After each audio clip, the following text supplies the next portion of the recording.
Friends, welcome to Ruchita cooking. இன்னைக்கு நம்ம என்ன பார்க்க போறோம்னா, ஒரு சின்ன ஒரு சைட் டிஷ் தான். தக்காளி ஊறுகாய் மாதிரி பண்ண போறேன்.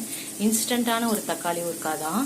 ஒரு 50 கிராம் நல்லெண்ணெய் ஊற்றிட்டு கடுகு போட்டு நல்லா வெடிச்சிட்ட பிறகு ஒரு கைப்பிடி அளவு பூண்டு, கொஞ்சம் கருவேப்பிலை எடுத்து நல்லா எண்ணெயில் ஃப்ரை பண்ணிட்டிங்கன்னா முடன்னு ஆகிடும்.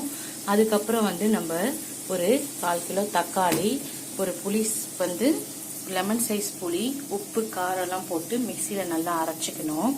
இந்த அரைச்சதை நம்ம இப்போ அதில் கொட்டிக்கலாம். பூண்டு இந்த அளவுக்கு வறுபட்டு இருந்தால் போதும். இப்போ நம்ம அந்த அரைச்ச தக்காளி, புளி, உப்பு, காரம் அதை தூக்கி போட்டுக்கலாம். போட்டுட்டு நல்லா இதை வதக்கிடலாம். அதில் இருக்க தண்ணியெலாம் போகிற அளவுக்கு நம்ம வதக்கிடலாம். இதில் கொஞ்சம் நல்லெண்ணெய் நல்லா சேர்த்தா தான் டேஸ்ட் ரொம்ப நல்லா இருக்கும். நீங்கள் வெறும் சாப்பாட்டுக்கு இது போட்டு பிசைஞ்சு கூட சாப்பிட்லாம். ஒரு முட்டை இருந்தால் போதும், ஒரு வத்தல் இருந்தாலும் போதும். சீக்கிரமாக ட்ரை பண்ணலாம். தக்காளி தொக்கை மேலும் நம்மளுக்கு ஒரு டேஸ்ட் கொடுக்கறதுக்கு 1/2 ஸ்பூன் கடுகு, 1/2 ஸ்பூன் வெந்தயத்தை நல்லா தனித்தனியாக வறுத்து எடுத்து வச்சுக்கலாம்.